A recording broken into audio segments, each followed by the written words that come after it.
Well, here we go. Welcome to the Profit Tool Belt podcast. This show is just for contractors. Now, whether you serve commercial or residential customers, it doesn't matter. If you're interested in the business of the construction and contracting business, then welcome. My job, I want to give you an unfair advantage. I want to stack the deck completely in your favor. I want to show you how to do things that other contractors are already doing that nobody's talking about that's going to make you that takeoff success in your market. Actually, you know what I'm going to do is at the end of the show, we're going to do a bit of a case study review, success story of a client that started with us back in 2020. And I want you to hear what happened, what they were up against, and how they dealt with it. We'll do that after this interview with Scott Arias. That's our guest today, Dr. Scott Arias. Now, his company, not him, his company's been on the Inc. 5000 for 3 years in a row. And he did it by building culture and building a team. It is so critically important to us in construction and contracting. And it might be even out of your mindset right now. You're like trying to estimate jobs properly. You're worried about getting the right people. We talk here on the show all the time about onboarding people. What's the net effect of that? What's the holdbacks from not doing that? And so today I'm going to talk to Scott about that. And we're going to learn from him what he does in his contracting business that has earned him a place on the Inc. 5000 and what that means to the people on his team. You can find out more about Dr. Scott Arias on LinkedIn. Just put him in there under Scott Arias, and his last name is spelled Aries. Arias, I apologize. And then my name, Dominic Rubino, spelled just like it sounds. You should be able to find me there. Look, LinkedIn is Facebook for adults, so it's a serious place. Definitely a place where we should be connecting. Speaking of Facebook, the last good corner of Facebook is the Contractor Strategy Group, and you should definitely join us there. It's just for business owners in construction and contracting. Love to have you. You have to apply to get in. All applications are individually reviewed, and that's to make sure that we don't have any sales guys in there, nobody trying to promote like life insurance or Bitcoin or something like that. We see the craziest things. Kind of makes it fun and exciting, but we try to weed those out. So why is this episode important? This episode's important because it takes you to another level in your business, a level most business owners don't think about. Remember, I want you to be a business owner who just happens to be a contractor. It's a different mindset. It's a different way of seeing the world. It's different than what most people do. And if you're listening to this show, you're ready for it in some way, shape, or form. I don't know what you're working on right now or where you think the bottleneck or the hurdle, the constriction point is in your business. I can ask. Maybe right? If I say this out loud, is it under time and time management? Is it a bottleneck around team or people or staff or recruiting or HR, right?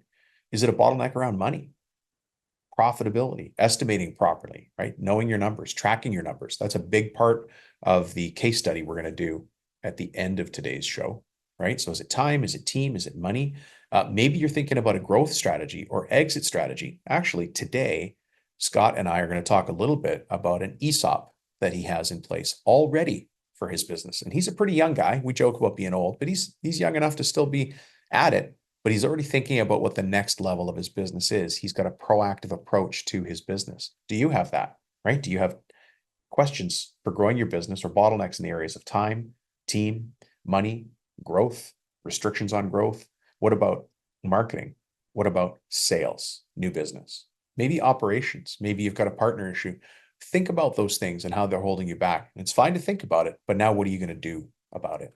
Are you just going to live under the yoke, under the weight of that burden the rest of your life? Or like Scott's going to talk about today and like our case study later, what are the steps you're going to take to change the situation? All of us in every single business, we have restrictions. We have bottlenecks. We have hurdles, things that are in our way that look like they're impossible to deal with. But as you know from listening to the show, my job and the job of all the coaches on my team, we want to show you how to look at that problem, go under it, go over it, go around it, bash through it, or redefine it so it suits our purposes. And a lot of that comes from mindset. Oh my gosh, I just said mindset. You know what that means? It's time to talk about the dad jokes. Now, why dad jokes? Really? Why bad jokes? And why dad jokes poorly delivered with poor timing? Because I want you to tell them to your friends, and I want you to get the same groans and moans and rolled eyes that I know you're giving me here. And also, I want your mind to be open to the possibilities that exist in front of you in this life, because there's nothing but opportunity ahead of you. The people who came before you, the people who came to this country and laid down their roots here so that you could have a good life, they didn't come here so you could be mediocre. They came here with the mindset of success. They wanted to get ahead. And you're a megaphone for that success. You might be the only one in your family doing this, or you might already be in a family of millionaires, people that have already done this, and now it's your turn to join that small group. But it's that mindset that sets you apart. So when I open up your mind, it allows these new ideas to come in, and that's what I want for you. So let's lighten the mood here and open up our minds. Actually, a little bit of personal insight before we start that. Was it yesterday or day before? I went to the ear doctor, and unfortunately, he told me that I was going deaf. That was really hard to hear. I'm just going to leave that. I can't even keep a straight face. Those of you watching this on YouTube can see my face, so you know where I'm going with this. Hey, also a public service announcement. Don't throw sodium chloride at people. Don't do that. That's assault.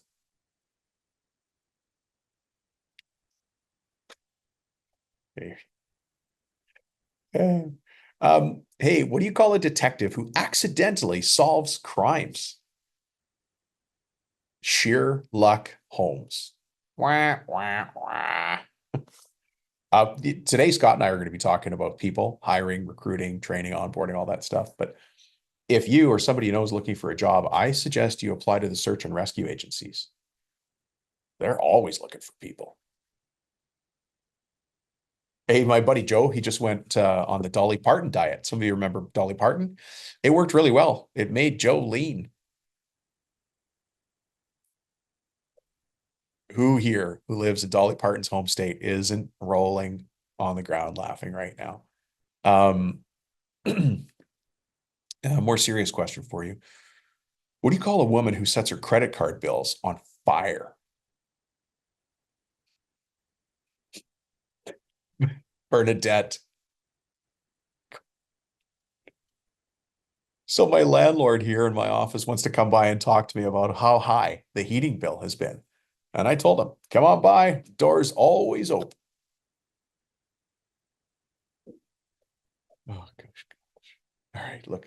Hey, in my spare time, I like to tinker around in the garage and noodle around with things. So I just invented a thought-controlled air freshener. I mean, it just makes sense if you think about it. All right, one more for you guys. Hey, did you know, this is kind of a fact that you might know, you might have already heard, but on top of breakdancing, they were going to add hide and seek to the 2024 Olympics. Yeah, but good players, so hard to find. All right. Look, I know I've got you guys laughing, so I'll give you a moment to catch your breath. Stay on the road. Keep your hands on the wheel. Stay till the end of the show for a very specific training segment. I'm going to simplify and solve a common business problem. Now, today in that segment, like I said, we're going to be doing a case study of a home renovation company and what they looked like in 2020 and what they look like today. The change has been fantastic, but measured and predictable. And you might think, well, how is it predictable? Because we followed a system. I'm going to share those details later in the show. Remember, if you've got questions at any point, you can always shoot me a text. My cell phone number is, and you guys probably already know this, I'm sure you have it written down or saved in your phone, but shoot me a text. Cell phone number is 315-903-7853. All right, let's get to the interview with Scott. Scott Arias, good to have you back. How you doing, Dom? I'm good. I'm good. I was thinking before when I was looking at my schedule for today, I was thinking I get to talk to one of my favorite people, Dom. Checks in the mail, Scott. Checks in the mail.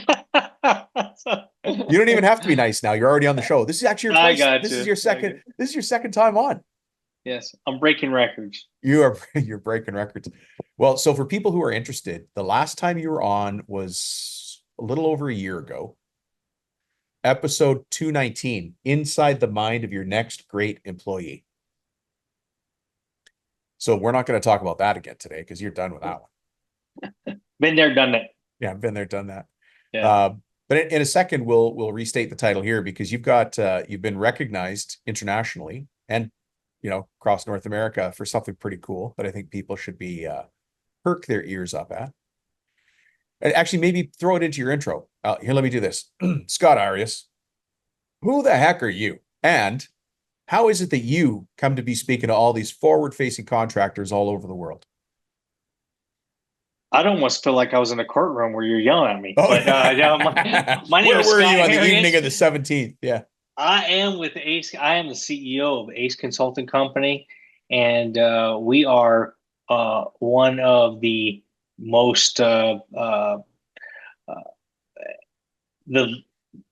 leading the charge in project scheduling, construction administration, staffing, security, and training services. Mm, So why am I here to talk to you today? I don't know. That's a good question, Dom. No, I'm I here know to talk.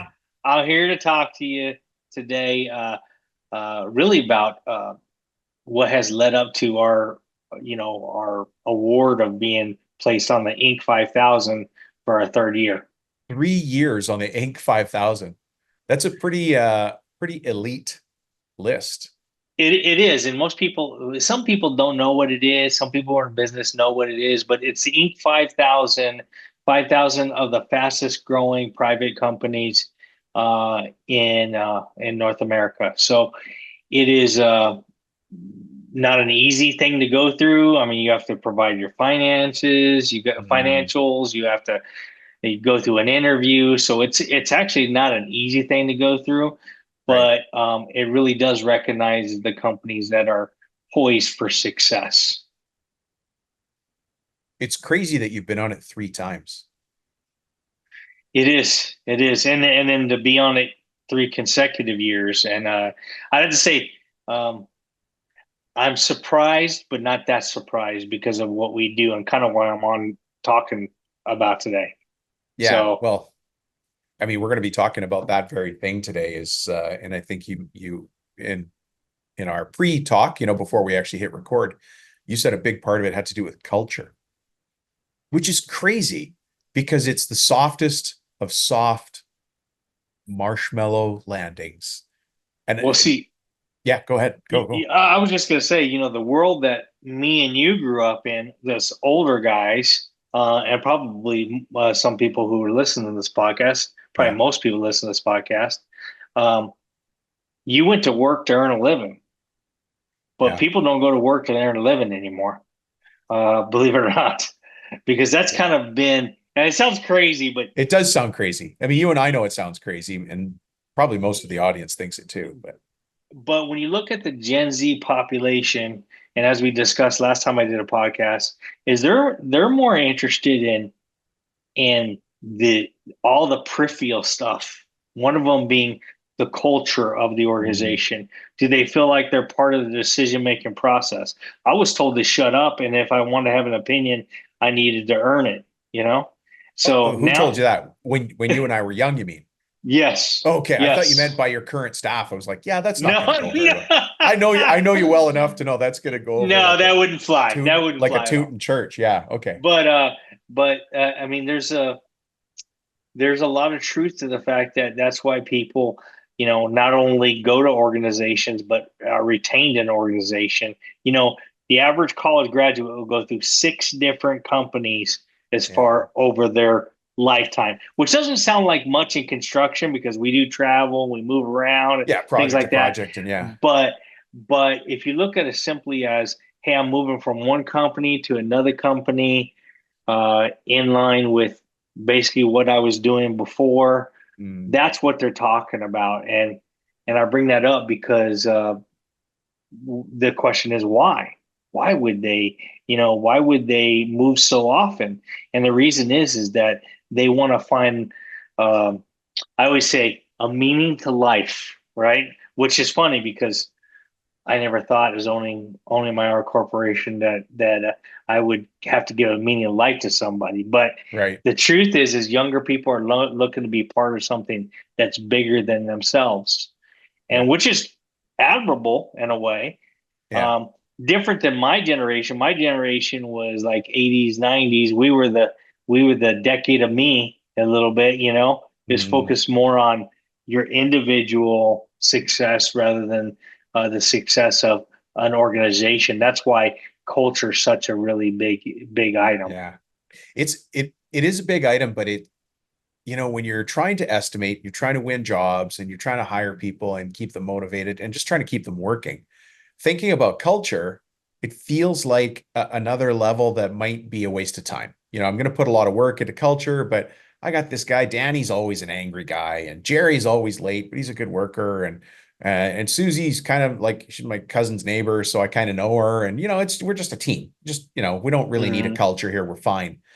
But the opposite side of that is the companies who think about the owners who think about culture are the ones that grow and get on this list. And even you don't have to get on the list to be great.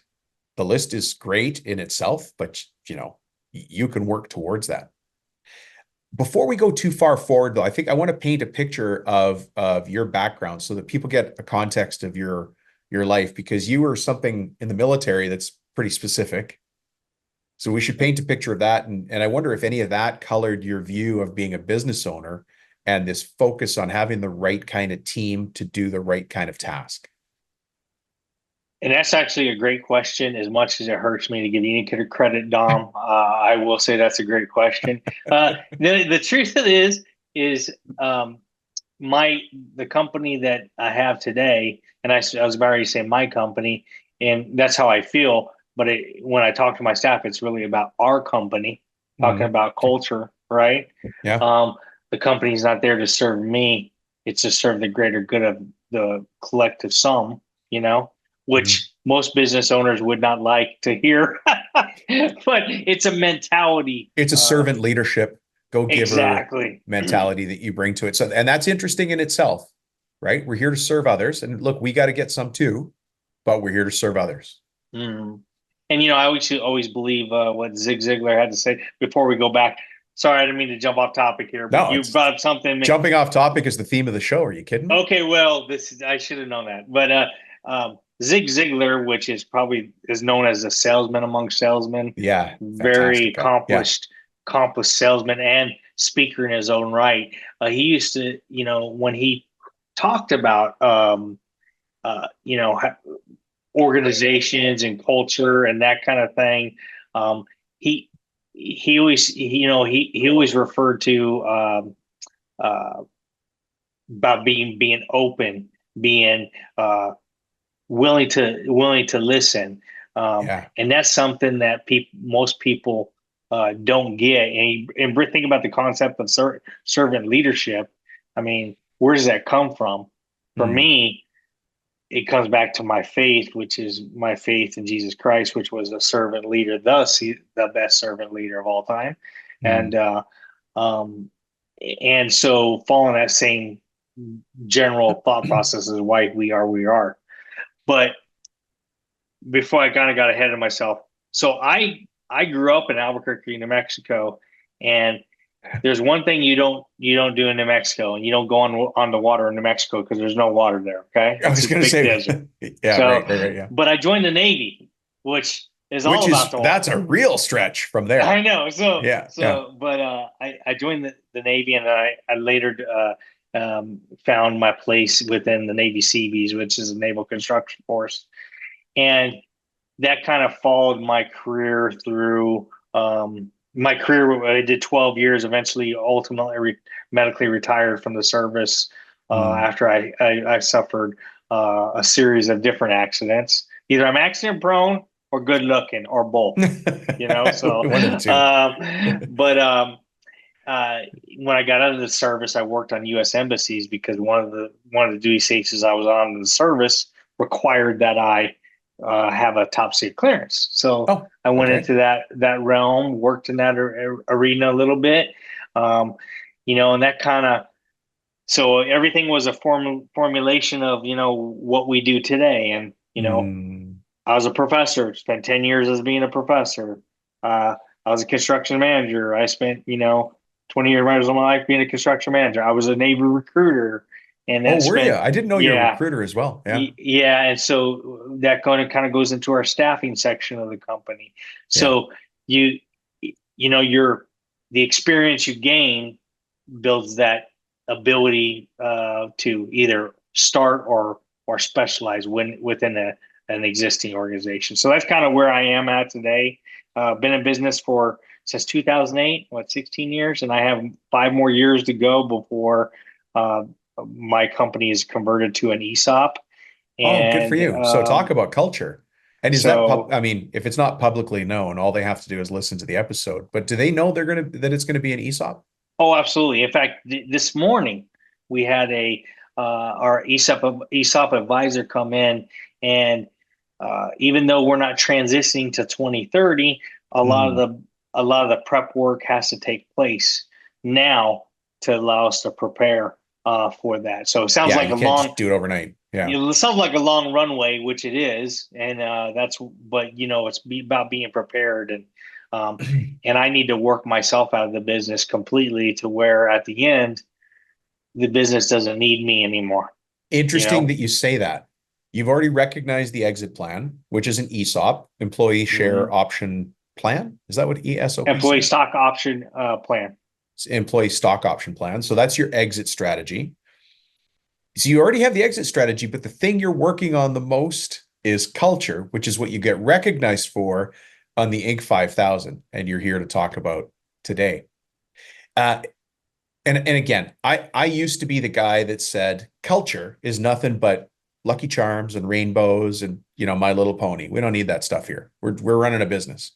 But I've come to realize that that old guy in me was a dum dum, because culture to me is the glue that holds the company together, which allows me not to be there every day, all day, making every single decision. If you had to give a short description of culture, what would yours be? I would have to say, and I want to, and I'm currently working on a blog for this currently, and I want to just recite something that I wrote here because Sure. Yeah. it kind of goes to that point. It just is, and I start out by just saying, by the time most founders get to a point where they must define the future by some certain characteristic, they're long overdue in cultivating their culture. And I talked about how Gen Z is really big in the culture, what that means, um, and what built you as a company is your core values. So you have, when you talk about quote unquote branding, you have internal branding, you have an external branding, right? Yeah. Yeah. But they should be aligned. And I'm going to give you the example of ours Sure. as an Yeah. example. So we have our 3 core values. Once again, goes back to the whole concept of keeping it simple. Yeah. Is number one is goes by the acronym RUG, do the right thing. Number 2, have extreme urgency. Right. And number 3, be the gold standard. So Be when the you gold standard. think about those 3, and Yeah. when we look back at the business, when I got to a point, I had been in business for probably 10 years, probably about 8 years before I even looked at this. And I Mhm. thought the same thing you did, Dom. I thought, what a waste of time. But somebody I respected had brought this up to me, and I thought I'd sit down and really think about it. So I sat down and thought about it, and he told me, he said, what makes you who you are? Why do Mhm. people buy from you? And why are people attracted and choose to stay with you as far as Right. employees go? And so those are really the things. Those 3 essential items are the reason people buy from us is our differentiator. And then Yeah. as far as the people goes, I mean, it clearly lays out the expectations, so you don't have to have a rule for everything. You can just simply say, do the right thing. Well, what does that mean? What is the basis for that? And Yeah. then what we do is every meeting, we have to give examples of how we Uh, saw Doing the right those thing or core being the gold values. standard. Yeah. You And know, yeah, go ahead. you used Zig Ziglar as a reference. So I'm going to go back in time as well. There's a guy named Jim Rohn, not the sportscaster Jim Rome. I'm talking about Jim Mm-hmm. Rohn, Rohn. Just a wonderful guy. And the world is sadder that he's gone, but Richard, because he was here, just a wonderful, wonderful guy. And And one of the things that I remember him for in saying was, don't wish life were easier, wish you were better. And that kind of simplicity, that kind of putting that onus on yourself, like, are we doing the right thing? Do we have extreme urgency? Can we be the gold standard? We need to be better. And when we're building a team, one of the things I believe is, and I'm stealing this from somebody else, as goes the leader, so goes the team. That's a Vern Mm-hmm. Harnish quote, right? If I, as the leader, if I'm not doing the right thing, if I'm not showing extreme urgency, if I'm not being the gold standard, there is zero, absolutely zero chance that my team will, because all they're going to do is model my behavior. And so obviously let's do this as a way to get into this story. What did it look like before you qualified for the Inc. 5000? Like, what did you surveyed the landscape. You're like, hey, I want to make it on the Inc. 5000. Here's the things we have to change. If you had to summarize that, what were the things you had to change or modify to get into the running? Were there some simple things like having a plan? Mm. That sounds No. crazy, What? but That's too complicated. step one of solving a problem is identifying that you have a problem. Yeah, So yeah. it sounds so simple, but in itself is the solution is and lies in the problem. Um, so that's one, but more difficult is realizing what's made you successful. What has Right. made you successful in the past, and then making those into. I got kind of lucky in a way, is because I didn't have to do a lot of analysis, because I had a lot of ground to work from there. So we already had Yeah. 9 years in business Right. to be able to say, okay, well, um, Yeah. I got to give you credit though. Hang on. Because the other thing you could say is, I don't know, we've already been running for 9 years. Things are fine. We didn't need to change anything. I'll just keep doing the same thing. We call it Sally, SALY, same mm, as last year. But your attitude was you approached that very core issue different. Like, well, we already have 9 years. We can change. and you know that, and in once you gather a whole bunch of people together, then and therein lies the problem. I mean, we have 230 people, Mm, and when you have 230 people, I can't go through every individual situation and say you should do this, you should do that, or you no, shouldn't do this and you shouldn't do that. you're You right. have to use something. Bigger. As most people that's lost it this year, I call it the big D, the discernment, right? The big D word, Mm, discernment. Being discerning on how you go about everything you do. Don't just take it. It's not a yes or a no. It's an open-ended question. You know, think of so when you think about is it are we doing the right thing? Being discerning about how we make those choices. And that's a right. really tough thing, because most people want to be just told yes or no. They don't want to be told, well, yes, if you do this, or it's about intentions or whatever. But we inherently know in general what's important, because that's based on the behaviors we have. I mean, one important quality that I have within my organization is loyalty. I'm really big on loyalty. I'm very loyal to my employees, and Mm, in return, my employees are very loyal to me, or vice versa. You know, mm. um, How do you show that loyalty to them, and if you can give examples, and how do they show that well, back I to have I you? have a great example, actually. So Mm, every year we put aside a pot of money that's it's a do good fund, right? Well, yeah. we believe in company tithing. We believe in organizational wide cut tithing. Hmm. That's something that we have modeled. We don't advertise, we don't talk about, but it's something we model because um, It's part of your values. that is a part of who we are, and Hmm. a part of what God's not going to bless us if we don't put Him as number one. So Mm. so uh, I'm sorry, I got off on tangent there, man. I lost my train Yeah, of I know thought. because what I was asking is what's an example that you use of loyalty? Like, or I Oh, said, how do you show loyalty to your people, and how do your people show loyalty to you? And then you'd said, oh, I've got a story about that. well, yeah, and so that money that we're putting aside is above and beyond our tithe, and what it is used for is given us as an opportunity as a management team or myself as an individual to do good on somebody else's behalf. Where that may be pay for a funeral, that may be Mhm. you know, I mean, you name it. I mean, yeah, I can go down the litany of things, paying for people to go on vacation because they have a difficult time this You year. could name it, but the Um, point of it is not to, right? I see your exactly. point. Yeah, the point of it is to be that benevolent. It's Yeah, really, and it's about doing. And I am very, very cautious about talking about all those things I can because you don't have appreciate to that. talk about it. Somebody else talks about it, and somebody else discusses it, and it shows that goodwill, that good faith on doing what's right, according separating yourself from something that people put in this world is extremely important, and that's Yeah, money.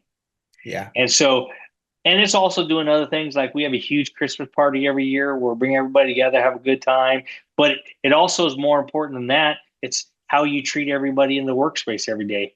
Everybody talks about an open door policy. Well, your door may very be open, but you may very well be closed. Mm, So your door may be open, but you may not be willing to listen. yeah. How many times do you ask your staff on what they think about this? At the end of every individual meeting, we do what we call a round robin, where we discuss uh, comments, questions, key takeaways. Hmm. So everybody has an opportunity to have a platform during every one of our meetings that are participating to give their input, and then actually taking that input, and even if you think it's a terrible idea, giving its justifiable vetting to You see know, if it's something. it's very interesting that you say that because sometimes people come up with terrible ideas. But what I want, and it sounds like you want this as well, I still want the idea, right? Because every once in a while, that idea that sounded wacky is actually a good idea.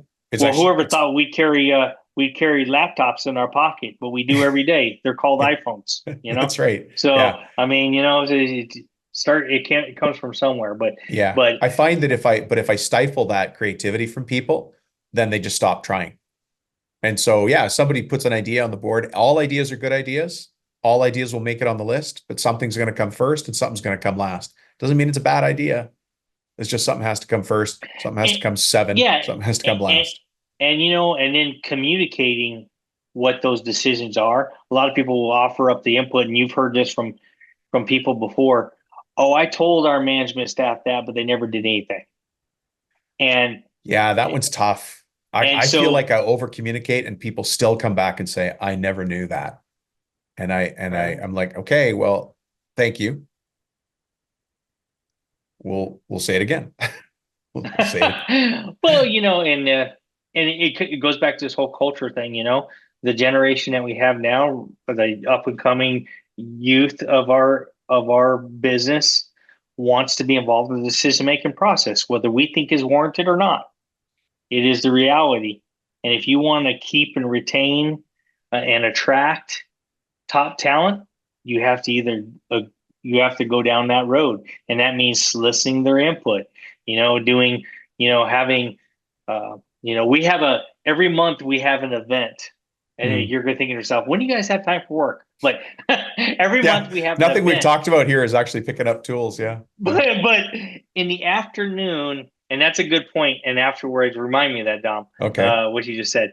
But um, it's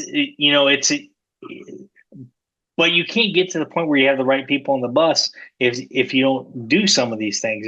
And how I remember of that this was important is I was on a construction site, and I've been on construction sites where we had a good chemistry among the staff and Hmm. bad chemistry.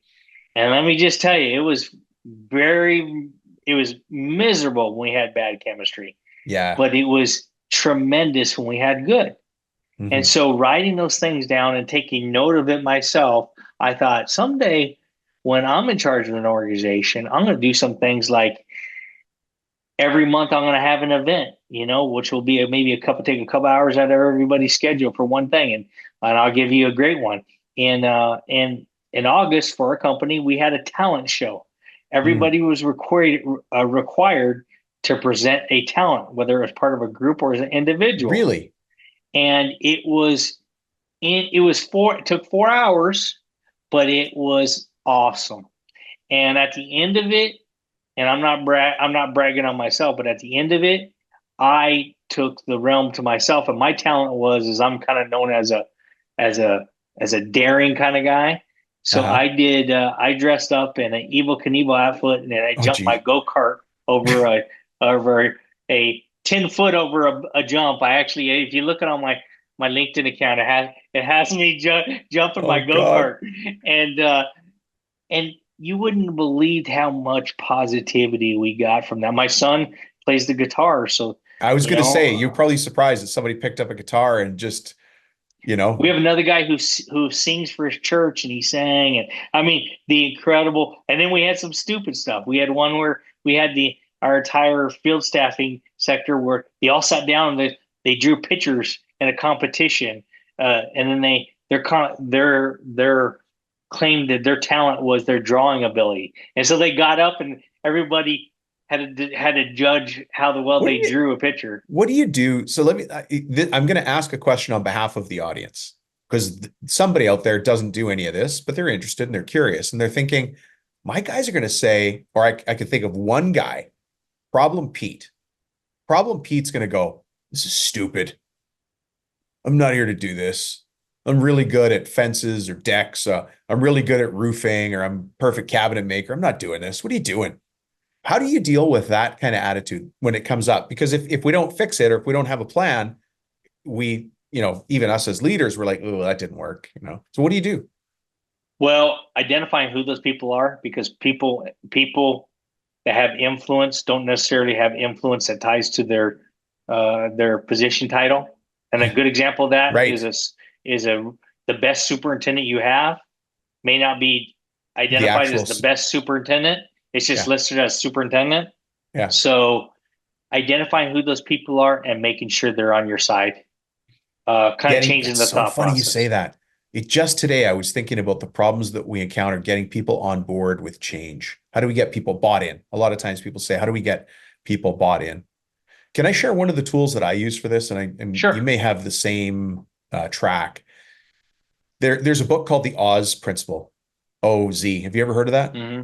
You know, I've heard of it. I never read it though. yeah. So the book came out after I learned about this. The place I learned it from, because I'm old. I'm old. Yes, you are. I am old. Yeah.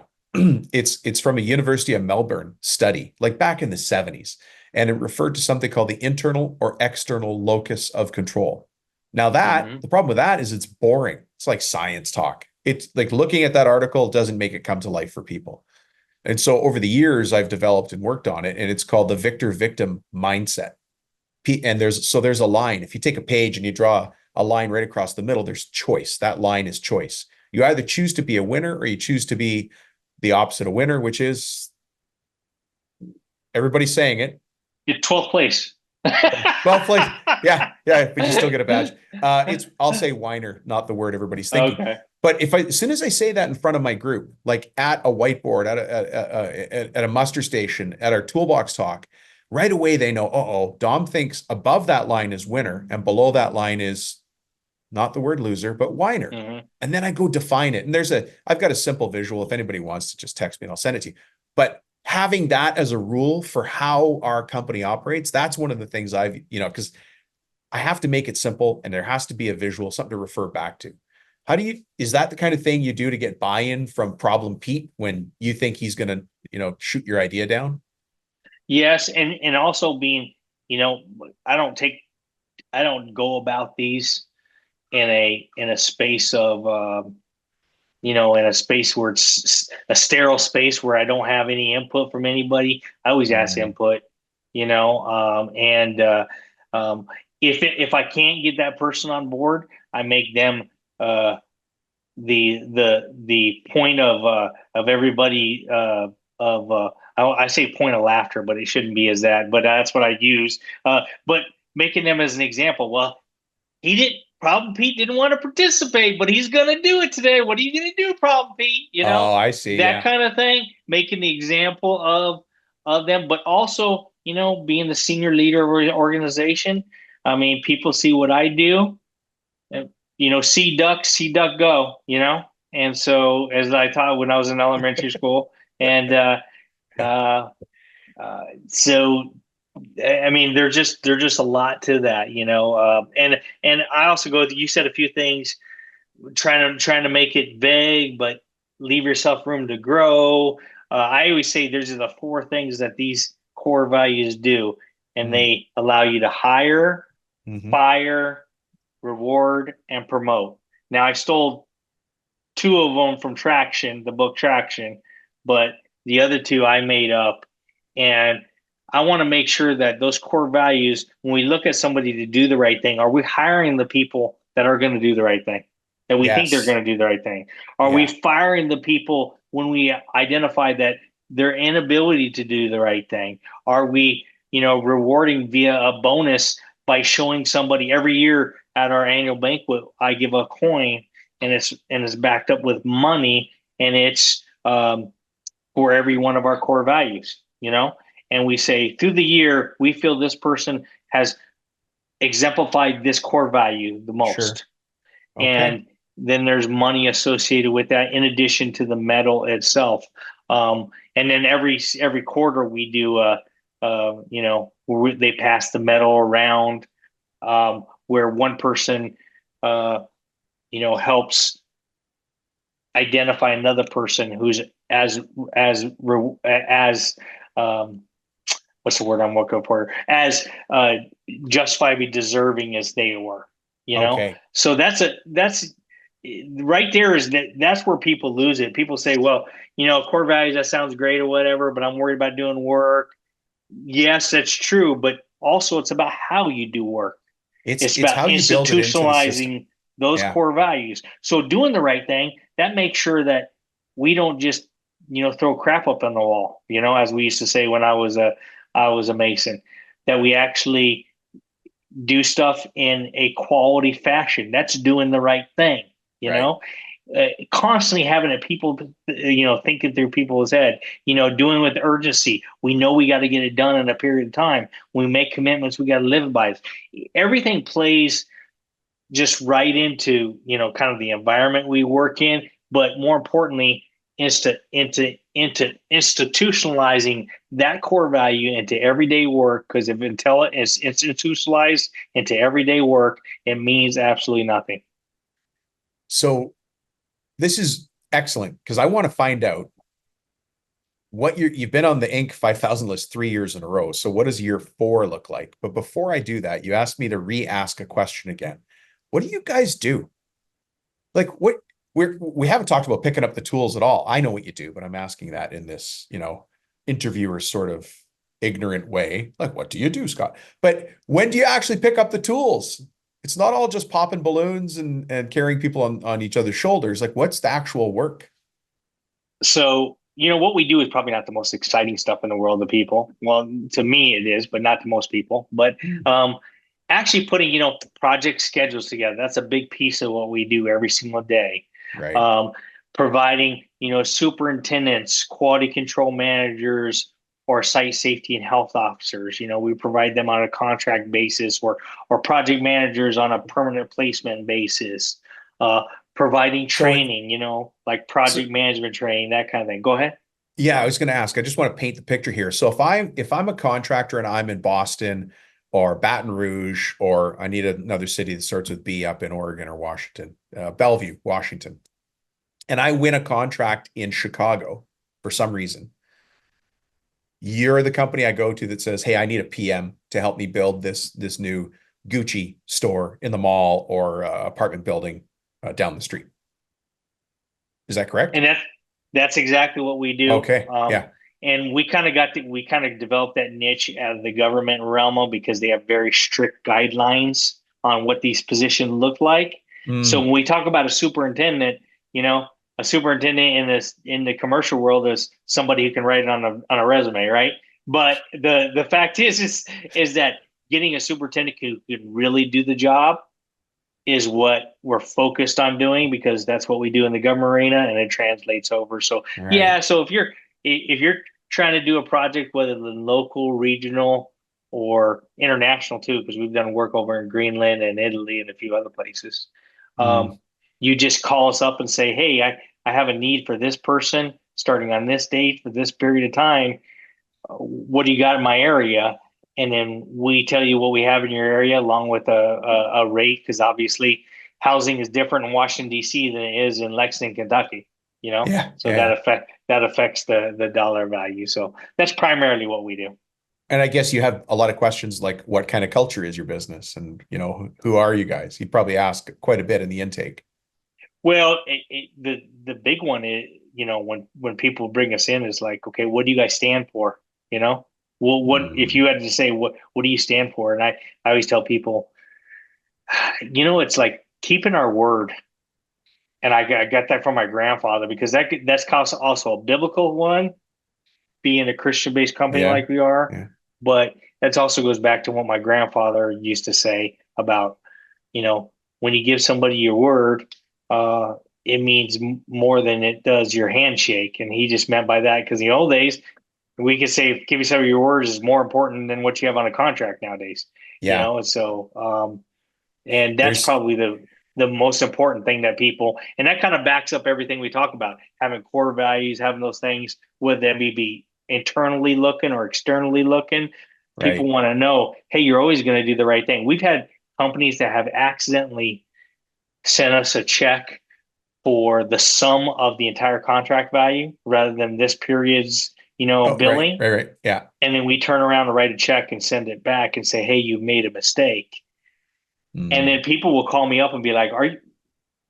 What are you trying to do here?" I mean, I'm not used to people doing this, and I'm simply, well, that's the right thing to do. And Yeah. having people that can keep their word is a tough thing. As you know, whether you're a parent or an owner of a construction The, company. the crazy thing right now, and this doesn't matter what size of construction business you are, if you're just starting out and let's say you're going to do 200 grand this year or you're doing 2 million, I need to trust the people around me. I need to trust the subs. I need to trust the builder or the GC or the property developer owner.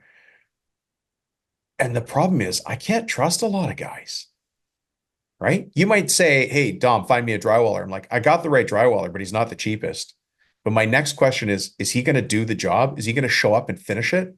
Because I could find a lot of cheaper guys. I just need it done. The most, and we all know this is nothing new, but the most expensive building in the world is the one that never got finished.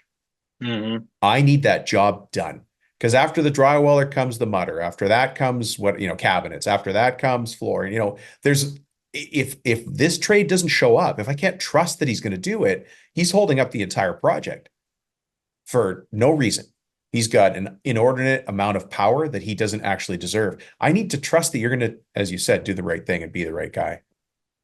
And it's crazy. You would think that that's such an important thing, but it is. It is the most important thing. It's so basic. Um, The bar in and business is set very low.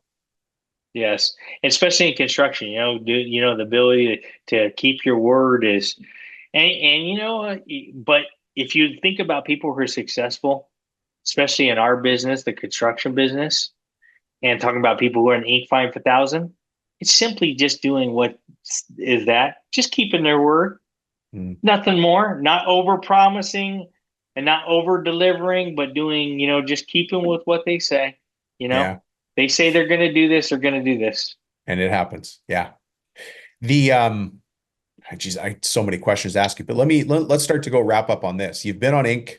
5000 3 times. What do you guys have to change? What's the next level for you to get on it a fourth time? Well, it's easy to grow 20 or 30% when you're a small company, but we're broaching on about $30 million this next year, and that's much more difficult to do. But we also have many more resources.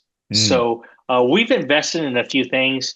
One of them being we're using artificial intelligence in our schedule development now. Oh, And that's actually really, really interesting. You would think, okay, well, artificial intelligence is making scheduling easier. No, it's not. So oh, it's not. I didn't. as we're learning, but so embracing technology is a big one, learning to do, you know, more with the same we had before, which is Right. a big one. We're looking at one of the big items. Optimization. Yeah. Yeah, Yeah. this most people recognize this, but most companies don't have an ERP system until they get much larger because of the Right. cost. Right. Right. The cost involved is ridiculous. And And the support, the infrastructure. yeah, I mean, it's You just need a tech person, and yeah, there's other things that hang off yeah, that. but by doing that, it creates efficiencies. So I've been a lot about up until this year about investing, retaining earnings and investing in the Mhm. company, getting the people on staff, getting people in place before we need people. And then people say, well, that's not a business model. We'll just go until we can't do it anymore, until we're failing, and then we'll hire somebody. Well, that's a formula for failed business, not a Mm, successful business. Successful business means you bring people in early, you give them buy-in, and then you give them the resources to do what they need to do. yeah. Well, what we talked about earlier, the whole concept of servant leadership. Yeah. You're running your business proactively is what I keep hearing. Nothing's random. It doesn't sound like random has much room for you. You've got, predictable process. Um, Something that I hear quite often when people find out I'm entrepreneurial, so like, well, you must like taking risks. I'm like, no, no. Everything happens on paper first. I beat the heck out of my ideas on paper. I try to rip them apart. And when they're good, they just stand up and then we're doing it. So I don't take risks. And so that predictable growth, that predictable process, that hiring that person ahead of time, that doesn't come from taking a risk. It comes from I know my numbers. I know what levers I have to push or pull or ignore. And then we make that call. But then you got to hire the right person because what a waste of time hiring the wrong person is or Oh, keeping the wrong absolutely, person. absolutely. And then goes back to this whole concept of core values. If you don't, you can bring in the right person, but they're not going to stay if you don't have the right culture that you have in front of you. You Yeah. know, So and many moving pieces. It's more than just swinging a hammer or digging a hole. oh, It it is, is, and I talk about it being like that's why I think as it being a family, you know, where we, take care of each other. We look at it, mm, look out for each other. We are constantly, monitoring our behavior based on a certain, just like in a regular family, we have certain levels of acceptable behavior, those items. And until that's running through the veins of everybody in your organization, it's going to be tough. And it's not like it happened overnight. I mean, we started this process in 2018, so it takes a while to get some steam. you just got to stick with it. Mm-hmm. Hey, Scott, if somebody wants to find you in this big, wide, crazy world, how do we find you in this big, wide, crazy world? The best way to find us is go to our website. It's ace-consulting.net, and or go to our LinkedIn account, Ace Consulting, and then you'll see all of my profiles on there. Scott Arias. Feel free to look me up and connect with me. Yeah. And then, of course, you were on the show before, episode 219. So people have heard you before. We talked about inside the mind of your next great employee. So this whole staffing, this space in the world where you're building teams is something that you're, it's your sweet spot. You're skilled at. You It should is. listen. It is. You can't do it unless you got people. Yeah. Yeah. Well, Scott, Good thank you very people. much for good people, the right people doing the right things. Yes. Yeah. Yeah. Hey, listen, thank you for being on the show again. It's twice. Twice. That's one That's year it. apart. All I gotta say is that very soon I'm gonna be part of the Five Timers Club. If you ever seen on Saturday Night Live. So I hope we I get able expect to have to. a robe, and yeah, I guess you have to Yeah. know Saturday Night Live. Yeah. But Yeah. anyhow. Well, thank you, Don, for having me. I always enjoy talking to you. Yeah. You too, Scott. Good to talk to you. We'll have you back soon. Well, well, well. What did you learn from Scott Arias, Dr. Scott Arias? But what did you learn from him? And what can you put in place based on what we talked about today? Culture is it's crazy to think that culture would be the glue that binds our company together. But I've used this example a lot before, and I think about it a lot. When you've got a sports team, their locker room is such a driver for the success of their team. And you all have your own sports teams, or maybe maybe you're into car racing, auto racing, or something like that. It's the mindset that really is behind all of it. Everybody's got the same rule book. They'll play on the same field, same number of players. They have the same gear largely. Like what's going to separate them? They all have the same equipment. They've been in the business or in that sport for years. But the culture of that team is what makes it different. And even the most famous teams in all of history, if you look back and you talk to the players or the coaches or anybody in the support staff around it, they always say it was the culture. It was the team. It was the people. Like we were like a family, or we were like an army or something, right? Like they just knew they had it in them. And so if you want that kind of result in your business, then I'll just ask you, what is it you're doing to put culture in place? Now, one of the hard parts of culture, and for years, I struggled with this, was that it's hard to put a finger on culture. Like, how do you point to it? Or if somebody's not on plan for culture, do you have something on the wall you can point to and say, hey, what you're doing is still work. It's just not the way we do work. And so years ago, I was very pleased to come across something called the victor victim mindset. Now, I learned it from an Australian entrepreneur who was my business coach for many, many years. I took, at the time, look, I've been doing this since the year 2000. There weren't even business coaches back then. And so the business coach I got was an Australian guy. Like I had to really swing for the fences on that, right? But I learned a lot of things from him, and I'm glad I did it. And it's got me to where I am today. And I've built and sold a number of businesses on the simple concepts that I learned from him and many other um, gurus, authors, people who've really done it along the way. And one of these was this mindset visual, and we call it the victor victim mindset. It's a way I talked about it in the interview with Scott. The thing that I like most about it is that it makes the thought of what culture looks like into a picture. And I could put that picture on the wall.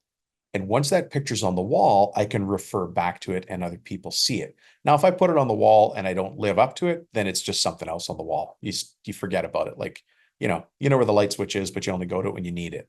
You just stop seeing it, right? But if you decide, like if you really decide as a business owner that it's time to change the culture in your business so that you can start to pull yourself back from day to day, minute to minute, second to second operations, you need a culture on your team. And one of the tools for that is this victor victim mindset. You can use this, by the way, if you go to job sites, like if you're doing fences and decks and you're always out on different job sites, or if you've got a job box and maybe you're at a project for a lot longer. Let's say you're working on a project for, I don't know, Turner Construction, and you're there for 3 months, right? You can have it near the job box or at the job box or at your muster station, your brake station, the construction trailer. You get what I mean, right? And then if you've got a shop, obviously you've got lots of space to put it.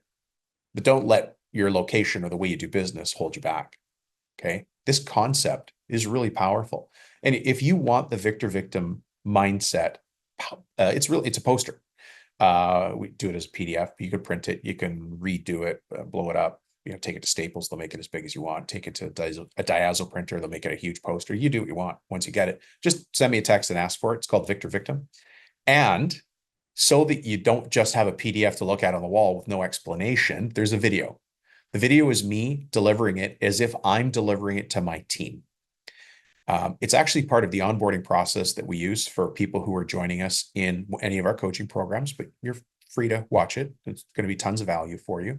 But the intent is not that you take it and, sit your 7 employees, 10 employees down and say, well, now we're going to watch a video from Dominic Rubino. I want you to hear what Dominic has to say. That's not what I want you to do. That would be a waste of the asset, a complete waste, because this concept has to come out of your mouth and you've got to wear it like a uniform on the inside. This is a leadership mantra. This is how you build culture.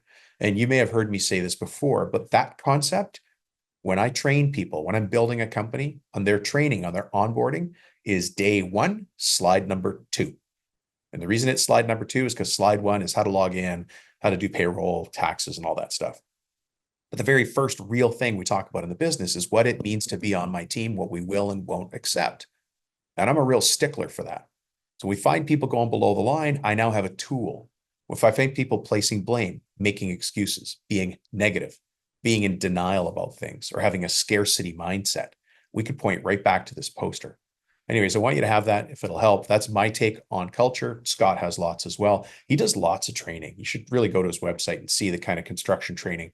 I think one of the first times he and I met, we were talking about his lean project management training. So he's got a lot there on his site. Go check him out too. But anyways, if you want that stuff I was just talking about, the victor victim mindset, send me a text and we'll shoot it off to you. Okay, let's get into today's simplify and solve.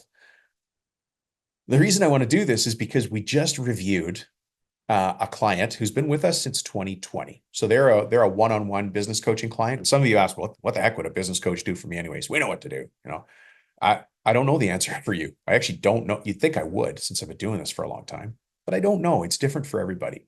I'm going to boil down everything in this company to numbers so that we all get a picture, at least maybe a black and white picture of what the situation was, what the current situation is, what it looks like in the future, and some of the things that they had to work on during coaching. So it's a home renovation company. They happen to be in Winnipeg, Manitoba, which is up in Canada. So that's just so you know, that's north of North Dakota, right? So if you think Fargo's cold, drive further north. That's where Winnipeg is. Fantastic leader at the helm, fantastic support team at the leadership level at the helm with him. He's built that team. In one case, he brought on a general manager before he needed it, but he identified that project, that general manager properly, and that GM's just been great, right? If you don't know Winnipeg, it's like Rochester, New York, maybe Tulsa, Oklahoma, Tucson, Arizona. Population-wise, it would be like Denver or Seattle, Oklahoma City. It's that kind of population of town. So hopefully that gives you a sense of Winnipeg. Those of you up in Canada know what Winnipeg is. It's the smack dab in the middle of Canada. Anyways, when we first met, this was in November of 2020, looking at my notes here. So right at the end of 2020, almost 2021, before you get much momentum, right? But it was November of 2020.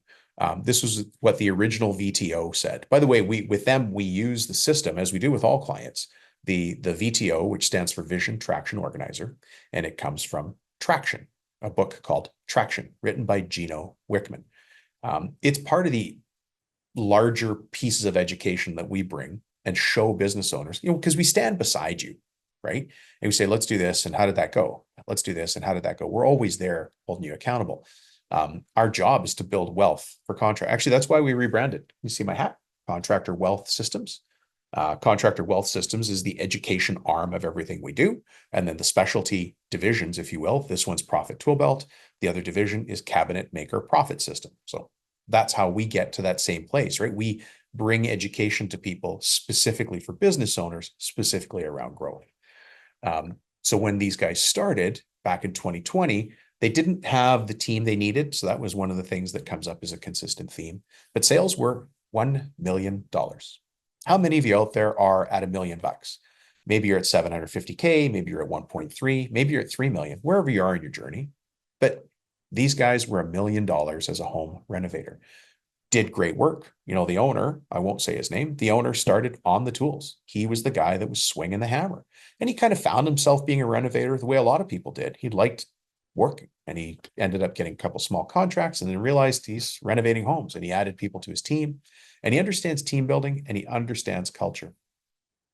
So when we first sat down and we did the big strategic plan, in the strategic plan, it's my job, or any of the coaches on our team, our job is to download everything out of your brain and get it onto one piece of paper.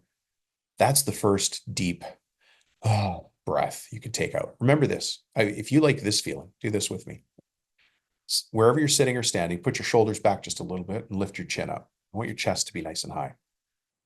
I want you to lift your chin up just 1/4 of an inch, and then I want you to breathe in through your nose and out through your mouth. That feeling of power, that feeling of confidence, self-confidence, is what we're showing you how to get to in your business. So that whole big meeting to download everything out of your brain and onto paper gives you that, okay, we know where we're starting from. Everything out of my head is downloaded onto a piece of paper. After that, it's our job to bring it to life, right? So the goal back in November of 2020 was for them to take 1 year and hit 1.5 million in sales. So that's about a $500,000 lift. They had a stretch goal, which is what we challenged them on. What's your stretch goal? Was to hit $2 million, right? So that's a $500,000 to $1 million lift inside of 12 months. They wanted to go from 1 million to about 1.5 or 2 million. So that's a pretty good goal. There's some definite marching orders in there. That's something my team and I, it's fine. That's your goals. We know how to get you there. The other thing that you should know about 2020, right, was that we also urged them and showed them how to build a 3-year plan. And the 3-year plan was, are you ready? What if we hit $3 million in 3 years? So that was looking 3 years ahead. That would have put them at 2023. Now, let me take it one step further. Back in 2020, their crazy, hairy 10-year goal, so that would be by 2030, was to be a $6 million company with $500K net profit. And by the way, I can tell you the end of the story. They're going to crush that, no problem, because we're ahead of track already. Here we are now. It's 3 years later. Remember, this started in November of 2020. So from $1 million in 2020 in total sales to $2.2 million in 2022. So in 2 years, they doubled sales, hands down. 2024, we're at 2.8 million. Now, some of you are looking at those numbers like, hey, hold on a second, Rubino, something's wrong. That graph isn't doing the right thing. Yeah, we had a hiccup. We had a painful hiccup in the people department. Back to culture, back to what Scott and I were talking about. That is why this case study aligns so nicely with what Scott and I were talking about. The hiccup was around people, and we got caught in forecasting. I'll be honest, I wanted them to let some people go, but their values was to work on their people and to believe in them a little longer than I believed in them, to be honest. All right. So our coaching team's the same. We're always going to be pushing and urging you. You know, what does business coaching do for you? Because you could do all this stuff on your own. You could write this on a piece of paper, no problem. You could post it to the wall, easy to do. You could do that right now while we're talking. But it's the accountability that makes you move faster. Business coaching shortens timeframes. That's what it does. Sometimes I like to joke, the business coaching is like that. You know, your neighbor's got that little white dog, and you're just trying to get out to the truck, and that thing comes out and it's yip, yip, yip, yip, yip, yip at your feet. And so you move a little faster, you get in the truck a bit faster. You just don't want to deal with the thing, right? That's business coaching. Me, any of the coaches on my team, we show up every 2 weeks, and we're going back to the plan, and we're like that little white dog. We don't go away. Yip, yip, yip, yip, yip. What about this? What about that? Did we do this? Okay, that didn't work. Let's do this. It's that reminder. It's that accountability. It shortens the time frames. Nobody says you can't do it. You can do this on your own, but you don't have an entire generation to do it on your own. You want to do it faster. You want shortcuts is the wrong word. You want the most efficient way to get from A to B. And that's, what we showed these guys. Anyways, from 1 million in 2020, they were able to jump themselves to 2.2 million in 2022. In 2024, hit 2.8 million. And the target for 2026 is $5 million with $837,000 in net pre-tax profit, which is a 16.74% net profit. Now, some of you are shaking your head. You're like, first, I don't even know my numbers, or I'd be happy with 10. How can you guys get them to 16.74%? And why didn't you just round it down to 16 or up to 17? Because 16.74 is the magic number. There's a lot of math and logic and discussions that go in that, but that's the specificity of the goal. That's understanding where we are going. Remember, if that's the goal, anything that gets in our way, we will go over it, around it, through it, under it, or we will redefine that problem to suit our purposes. That's our job. That's what we do as owners, as leaders, right? So the target for 2026 is 5 million. They're already at 2.8. It's 2024. They're going to hit that number, no problem. But in the beginning, it seemed so hard to get to, so unrealistic, right? So now you're going to ask, okay, Dom, what'd you guys focus on? So that's a good question. We focused on accountability. Accountability. By the way, the leadership team at this company, they're no slouches. They're very smart people, proven experts in other fields and other industries before they came to Reynolds. So here's what we did. Very specifically, you guys can take notes if you like. A very specific plan of action was this. You guys ready? With your pens, paper. We built the plan. Then we worked the plan. Then we revisited the plan. Then we reviewed the plan. and then we stick to the plan.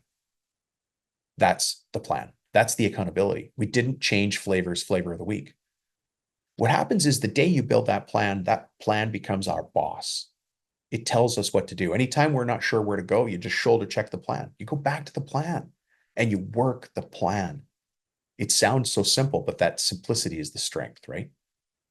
In reality, aside from the accountability, we worked on people, their people situation. We worked on knowing their numbers, like inside and out. They know their numbers now, like you would not believe. It's so fantastic to see. Everything's predictable. Who wants a predictable business? Well, these guys have one now, right?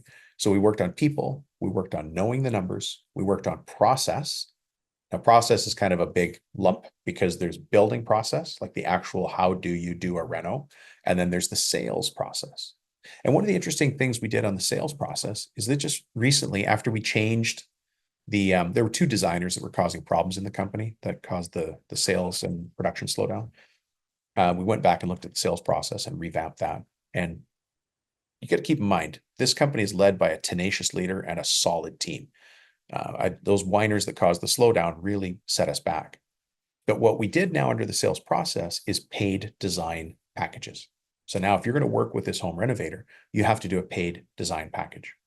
And, there was a little bit of resistance, a lot of discussion internally between us all about what it would mean to the company if we started charging for design packages. Are we going to start to lose customers? What happened is we lost the wrong customers. We lost the customers that weren't good for us. But what also happened is the average job size went up and our conversion rate went through the roof. The people who paid for the design package were more likely to do a job and do a bigger job. Boom. That is smart business. You guys would be interested to know that my suggestion and our coaching suggestion is that your design packages should be about $2,500. And we got some pushback, and they have a design package of $250. That $250 toggle has changed their business completely. It's $250. If you're willing to do that, we already know you're a qualified person. We'll put the design time in. We'll work with you. We'll do all the specifications and the takeoffs and the drawings and all that stuff. But if you're not willing to invest $250 to see a plan for your reno, we're probably not the right reno contractor for you. Anyways, obviously that's an overview. If you have more questions or if you want to know your own situation, reach out, send me a text. If you want the Victor Victim video and the PDF so that you've got it on the wall, it's the same tool that we used with this renovation contractor. It's the same tool that I've used myself in my own businesses. It's the same tool we use here with our business coaching team. Our team is growing as well. We just added Rio to our team. He's our admissions advisor. Just been an absolute gem of an addition to the team. And I followed the onboarding SOP and checklist with him because it works. You got to follow some sort of system, and that's the system we followed. So we're drinking our own Kool-Aid or smoking our own Kool-Aid, as somebody made a joke one day. Anyways, if you want the Victor Victim video, that's a mouthful. If you would like the Victor Victim video and the PDF, send me a text message. I'll repeat myself so that you guys have it. It's 315-903-7853. And then, just send me the words Victor Victim and I'll know which, piece of professional development material to send you. This truly is professional development material. As soon as you put that Victor Victim system into your business, you've not only changed the trajectory of your business, but the angle. You've gone 3D. It really is a game changer. I will say this though, if all you do is print off the PDF and put it on the wall, you've just wasted paper. It's a waste of time. It's not going to work. And then you're going to look back and go, hey, that stuff Rubino talks about doesn't work. Nope. Sorry. The problem here is you. You have to make it come to life. You have to live the Victor Victim mindset. You have to show people it's real. You have to stand by your word, exactly what Scott and I were talking about today. Anyhow, I'll stop there. I can hear the soapbox groaning under my weight. Listen, this podcast is just a replacement, and it's not even a good replacement for the day that I look forward to most. It's when you and I can have a cup of coffee or a glass of wine across the table from each other and talk like real humans. I look forward to that more than you'll ever know. Thanks for checking in, folks. We'll see you on the next episode. Bye-bye.